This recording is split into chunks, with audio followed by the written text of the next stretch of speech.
Truth matters, but life matters more. This is the most important lesson I think I have learned in my entire life.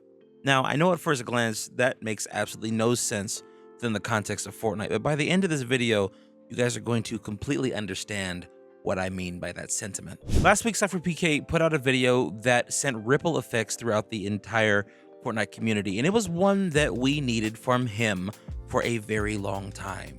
Fortnite has not been a perfect game these last few years. Shocking, I know. And a lot of people, myself included, have had a lot of opinions on the state of Fortnite and what should be done to make it better. But Sypher just came out and laid down some ground rules for what he thought should be done to improve this game. He covered various topics from bots to Fortnite updates to the storyline to creative Fortnite. There were a lot of things that were said in that video, but there was one major thing that I think tied it all together, and that was culture. Be completely blunt with you guys, Fortnite's culture right now is trash. This is something that I've had the last few days to think about, and I struggle with it a little bit because from my perspective, Fortnite is really fun. I am enjoying the hell out of the game right now. But does that mean that there aren't flaws with it? No, absolutely not. That's never been the case, and that's also never been my stance. But if Epic is doing a good job at updating the game and providing a lot of fun, why is it that Fortnite's culture sucks? And more importantly, who's to blame for that? Well, I think there's two main culprits for that. The first of which is Epic Games themselves. To understand this, we gotta think about how we got here. When was Fortnite's culture actually good? I think up until about Fracture, Fortnite had a really powerful culture, and that was because there were a lot of things that unified the community. Even though Fortnite Chapter 4 is probably my favorite chapter gameplay-wise, it did a lot of things to shatter the fabric of Fortnite's community.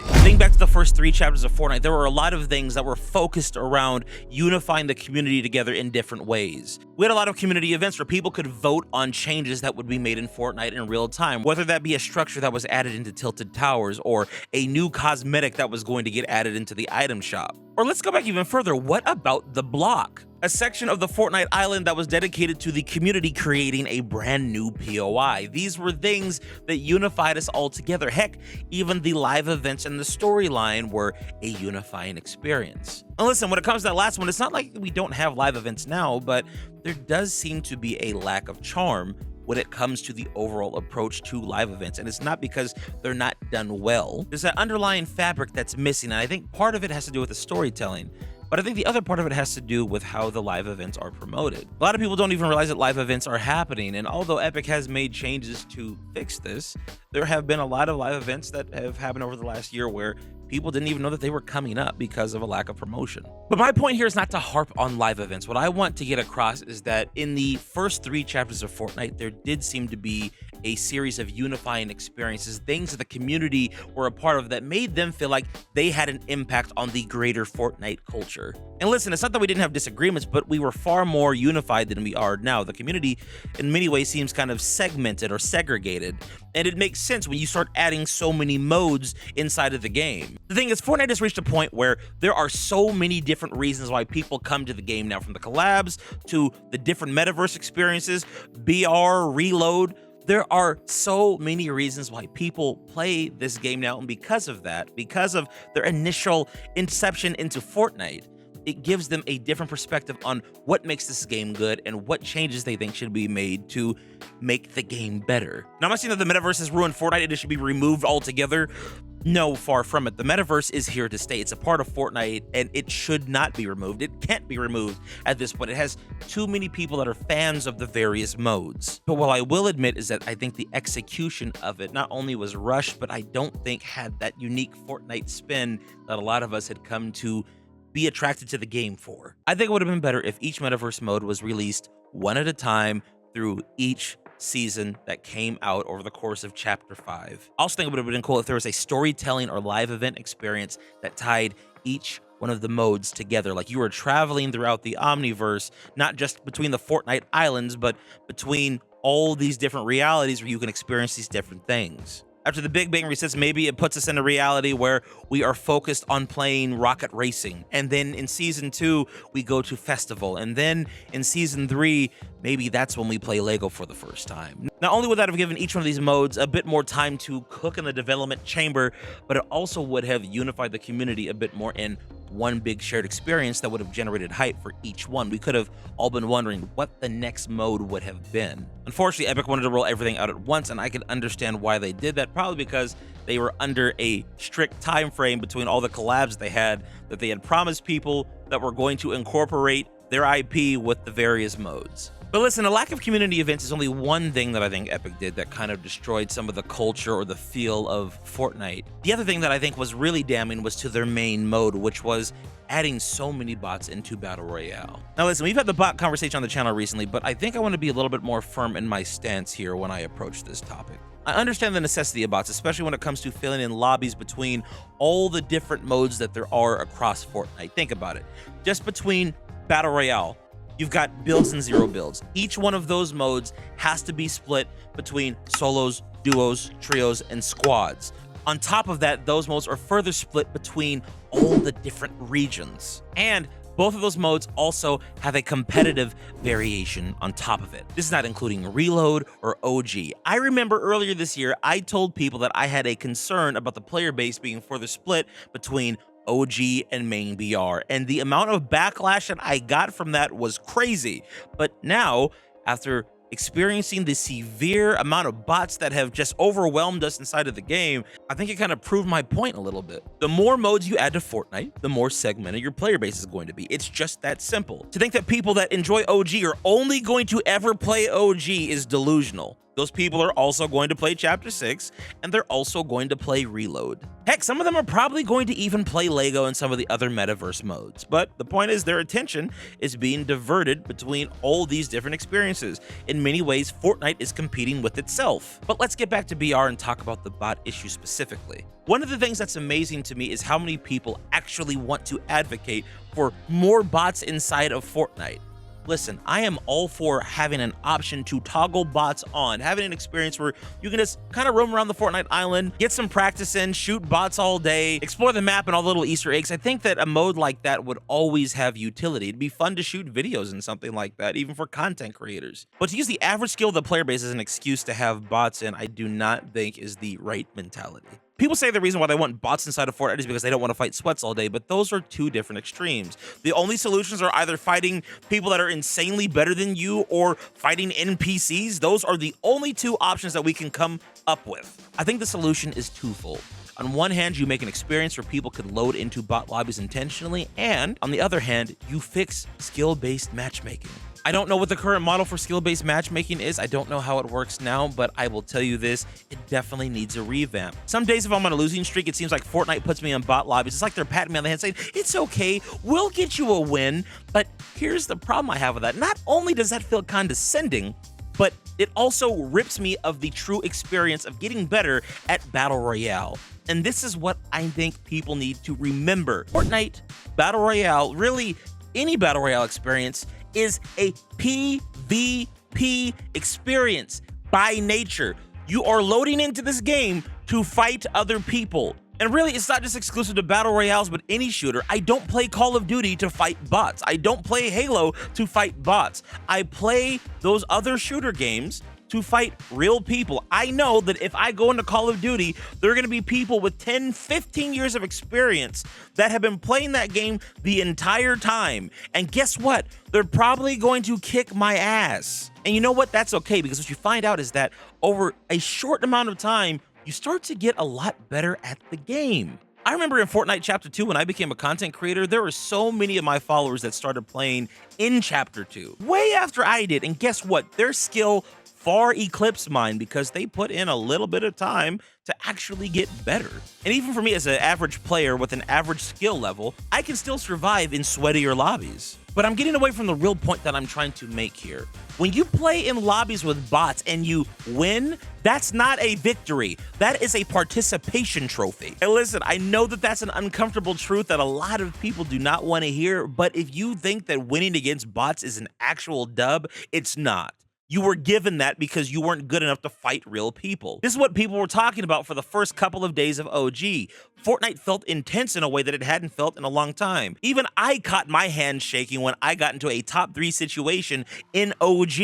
It felt good to have that layer of tension again, but without that, Fortnite feels dead from a BR standpoint, which is why I think a lot of us enjoy Reload so much.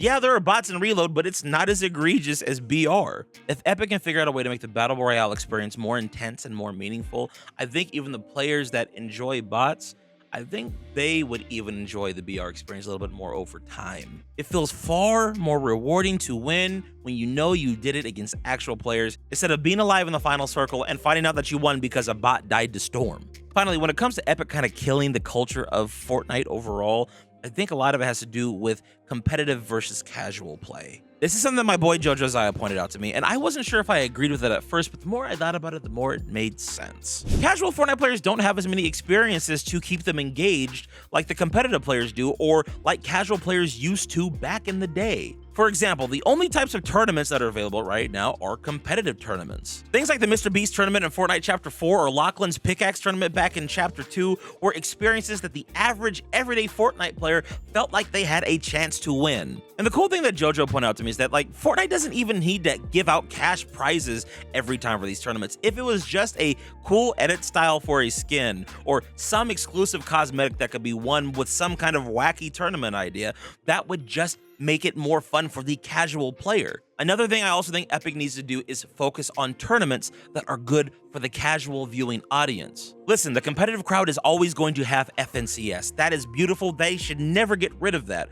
But what is the equivalent of that for the casual Fortnite player? I think it would be fun if Epic created more tournaments that invited casual content creators, that were more focused on being goofy and having fun and giving players a way to interact with their favorite content creators or see them in an environment that they're not used to seeing them in. For example, why are there tournaments that are not played on Fortnite creative maps? You're trying to tell me that a tournament on Dag's map, minigame box PvP, and inviting like 50 content creators to play on that wouldn't be exciting or enjoyable to watch? Or even a map like the Pillars. It doesn't have to be a super competitive based map, just something that's goofy and different from what we normally see. They could do it like the Olympics and have a series of different maps for content creators to play on, and the person who wins the most games by the end of the tournament ends up winning some kind of trophy or prize or something. This would not only be a big opportunity for up-and-coming content creators or even pre-established content creators, but for map builders. This also solves the problem that we've had with Creative Fortnite, where it seems like only the worst maps are being given the spotlight. These would have to be maps that are handpicked by Epic themselves that are put in this tournament-style format that would be broadcast to the world. Now listen, I want to make this clear to all of you guys. I'm not trying to bash Epic Games when I'm saying all this. This isn't like a doom and gloom, like, oh my gosh, Fortnite is ruined completely forever kind of a thing. And if I'm being honest with you, I have a lot of optimism for the future because it does seem like Epic is turning things around and getting back to how things used to be. For example, look at how consistent we're getting LTMs back inside of Fortnite. Also, we have tournaments like the Fortnite Pro-Am coming up, which is inviting a lot of non-competitive Fortnite players, just normal content creators. I'm still a little salty that I didn't get invited, but you know what? It is what it is. I also don't think people acknowledge how impressive it is that Epic gave us what they did in spite of all the stuff that they were going through behind the scenes. This is a point that I've said in previous videos before and on live stream, but to go through losing Donald Mustard, having to hire Charlie Wynn, having the layoffs, having to deal with inflation, getting the metaverse ready to go, there are so many obstacles that should have gotten in Epic's way of making content, but they were still able to provide a lot of really fun moments in spite of all the stuff that was going on behind the scenes. This doesn't mean that every decision that they made was good or that they could do no wrong, but they did a lot right to keep players engaged. And honestly, for a free video game to provide this much content for us, I think we really owe them a lot of gratitude. And look, I know that saying that is crazy. What? We should be thankful to the billion-dollar company for providing us with free entertainment? Well, in a way, yeah. See, the thing is, I give Fortnite a lot of leeway because it doesn't cost anything to play it. 99% of the experiences that you can play in Fortnite won't cost you a penny. The only thing that you actually have to pay for outside of the cosmetics is save the world. And see, it's this reasoning right here which reminds me of the second culprit for why Fortnite's culture is trash right now, and that's honestly the community. This is the second uncomfortable truth about Fortnite. Before everyone goes around and starts calling me a victim blamer, hear me out for what I have to say about this. Casual Fortnite culture is obsessed with drama right now, and in many ways it is disheartening to be a part of the community because so many people are hyper fixated on everything that's wrong with the game instead of trying to figure out a way to enjoy it.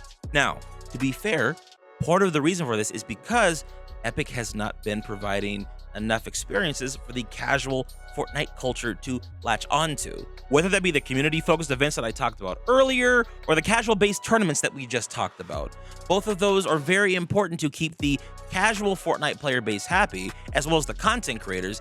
That way, people have really fun things to consistently talk about. But for the last couple of years, it seems like the main things that everyone's been focused on are drama and leaks. Now look, to be fair to the Fortnite community, this is not a problem just within our space. This is an issue with gaming overall. You know, I've been watching a lot of gaming YouTubers outside of the Fortnite space, like Nadeshot or Tim the Tatman, and this is something that they've been both very vocal on as of late. Both Nadeshot and Tim feel like the gaming community is focused on wanting games to fail. There's something weird that has happened in the gaming community. I'm serious too when I say this. For some reason, everybody in the gaming community, they want games to fail. It's very bizarre. Like, the whole thing with XDefiant is still, like, stumps me to this day. People complain about not having enough games to play, but when new games come out, even before they have played it, they're like, that game sucks, I'm not going to play it. Maybe this is just the gaming community in general. A lot of people seem to want things to fail, which, just to be clear, I don't think that's good, like, for the gaming community, right? I'll give an example here, man.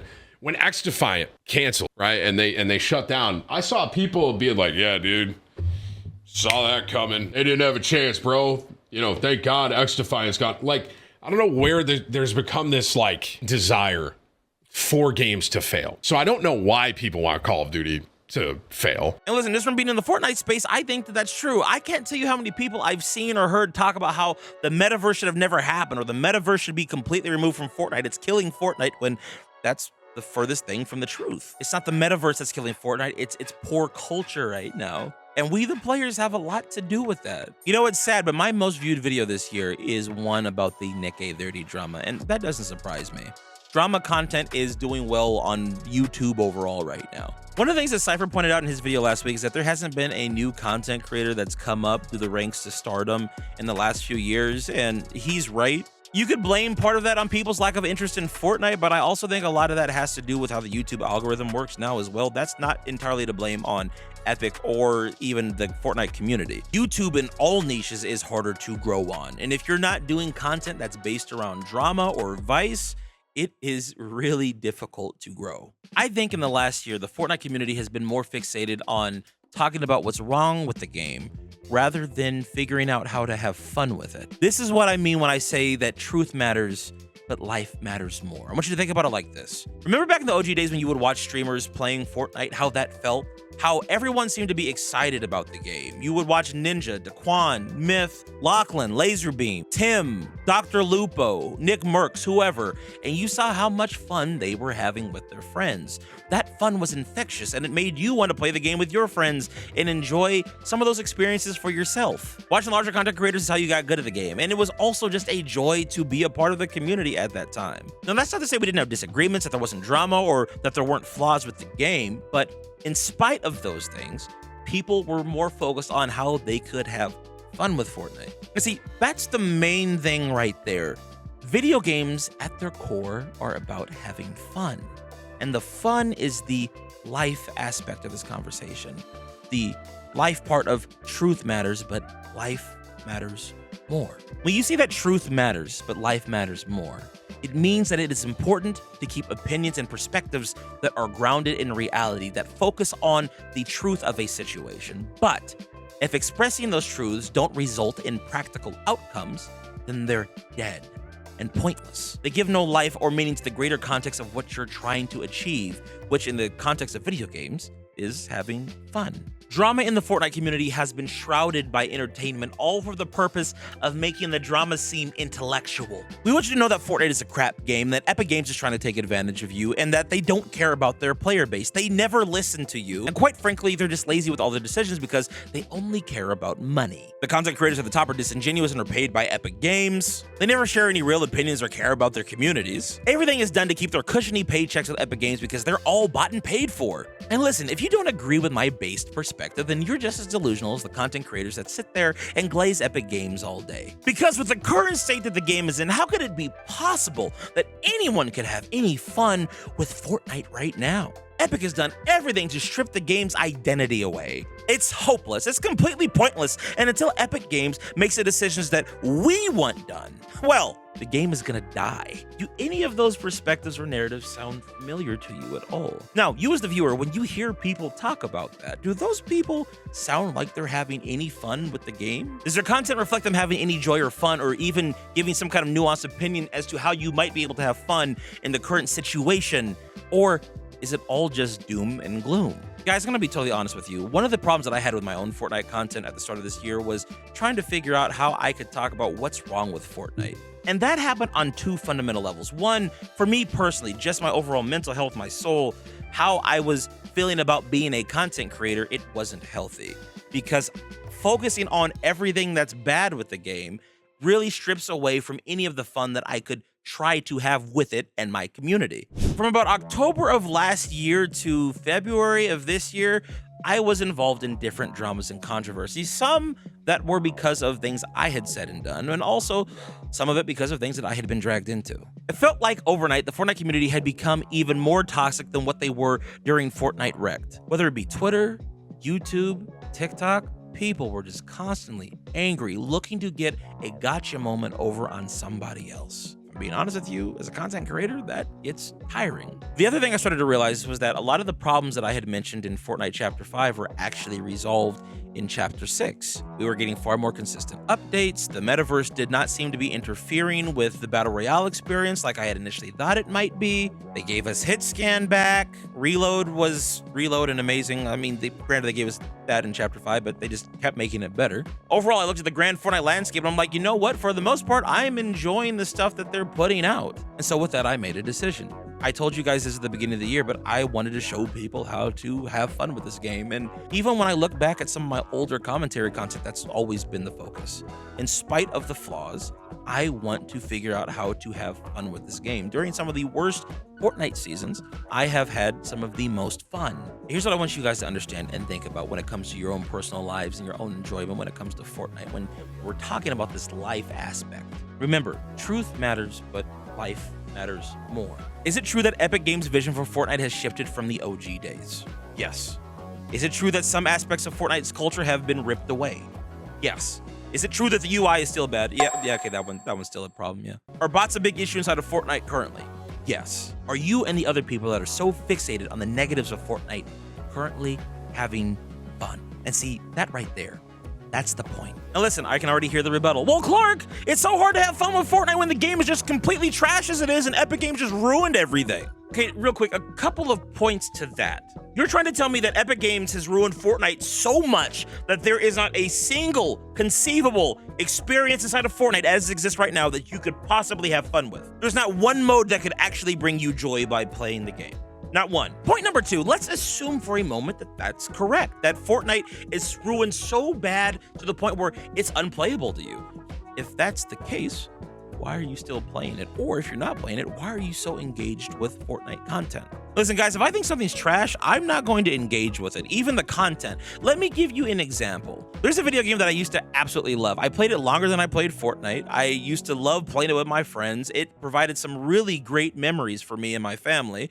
And now I wouldn't touch it with a 10-foot pole. That game is none other than Call of Duty. I do not like the current state of COD. The gameplay doesn't look fun to me. It looks repetitive. I don't really care to go back to Verdansk when that drops. And honestly, the overall gameplay loop of Call of Duty has gotten stale to me. Also, I'm not trying to pay $70 for a different version of something that I've already experienced like 15 other times before. My point here is that if you don't like something, you speak with your time and your wallet. I'm not gonna buy into a game or invest time and energy into a game that I don't like and I don't want to play anymore. Now listen, my perception of that can change in the future, but as of right now, Call of Duty is just one of those untouchable games to me. It does not seem exciting, but things like Fortnite, Marvel Rivals, Dragon Ball Sparking Zero, those are things that are right up my alley that I would like to play. And let me say this too, because I feel like a lot of people will take this out of context.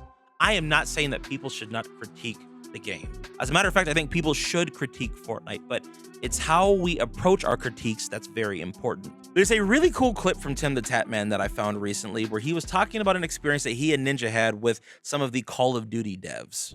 So years ago, I had a dinner, and I remember Tyler talked about this dinner, and I remember in that dinner, Tyler was going in. Tyler was just going in on the game. And to be clear, this is like after Verdansk, it's the new Warzone. And I remember just I kept talking about the gulag and how cool that mechanic was. And there were people at the table that worked for Call of Duty that thought the gulag like was almost a bad addition. And I was like, why? And I talked about, do you guys remember when the new gulag came out? They had a variety of guns and it was random. Tyler, you guys have seen Tyler. Imagine Tyler at like a business dinner, like not even a business dinner, just a dinner with very, very important people in Call of Duty. And just basically Tyler talking to the Call of Duty business people or the devs or whoever was all there, like how he talks to me. Just, can you picture that?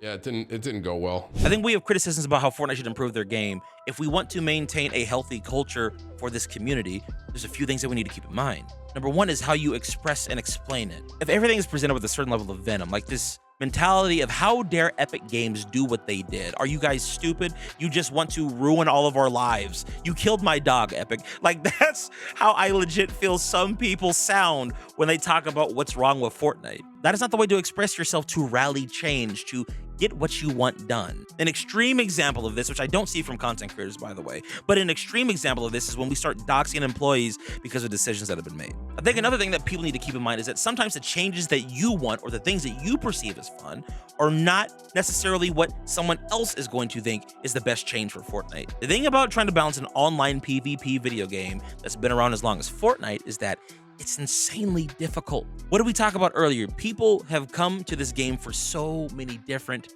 reasons. And the thing is, I don't think enough people take into consideration all the different sub-communities that exist inside of Fortnite. For example, people talk about how collabs have ruined Fortnite. However, do you know how many people I know that have come to Fortnite, played it for the first time because of a collab? If some of you got your way and collabs were completely removed, you would ruin the experience of Fortnite for so many new players. The other thing is this too. This is something I learned from just talking with different people in my comment section and just seeing how people react to some of my videos. But a lot of new players enjoy Fortnite for completely different reasons than older players do. That's why I always say the season that you start playing Fortnite in is really going to determine how you perceive this game. And that's the thing, the longer a game exists and the more it evolves, the more things it becomes known for, the more difficult it's going to be to please the overall player base. I'm going to say something that's a little unpopular. I think if we're going to critique Fortnite, we need to come at it with a certain level of humility. We need to humble ourselves and realize that our perspective on the game is not the only one. That people have valid reasons for enjoying what they do. Quite frankly, people don't owe you an explanation for why they enjoy something when it comes to Fortnite. Nor do you have to give an explanation for why you hate something. Sometimes we just enjoy different things. And because of that, guys, this is what I feel like my ultimate point here is, and the real uncomfortable truth about this entire conversation. Listen, there is always going to be something wrong with Fortnite. There is always something that Epic should do better. And listen, there are some things that they definitely shouldn't do. However, in spite of all the flaws, in spite of all the shortcomings, there is a way to have fun with this game. And if for some reason you ever get to a point where you just don't feel like playing, where the game is unplayable, where the game is dead to you, that's okay. Now listen, I know that some people think that suggesting to not play the game is not a solution because it completely ignores the problem of what everybody else is trying to talk about, but that's not true. If you continue to play the game but talk crap about it all day, you're sending Epic mixed signals. But if they see a drastic decrease in the player base because people just aren't engaged with the current meta, well, that forces them to react. Why do you think we have Reload? Epic saw a huge drop off in players during Fortnite Chapter 5 Season 3, and they're like, we have to do something about this. So they hit the OG button, they threw Rect in, and they won the community back. And now it's gotten to a point where it's my favorite mode and a lot of other content creators' favorite mode inside of Fortnite. But that only happened as a result of people not playing the game as much, or not at all. Heck, even I was one of those people. Even though I enjoyed the season, I was not playing Rect a whole lot. I had other things to do. But listen, what I want to get across to you is this. When the player base, the community hyperfixates on everything that's wrong with Fortnite, when all you do is focus on the negative, you become a victim. You become a slave to whatever decision Epic Games makes. And listen, even if they changed everything tomorrow, made it the way that you wanted it to be tomorrow, eventually at some point, they're going to create an update that you don't like.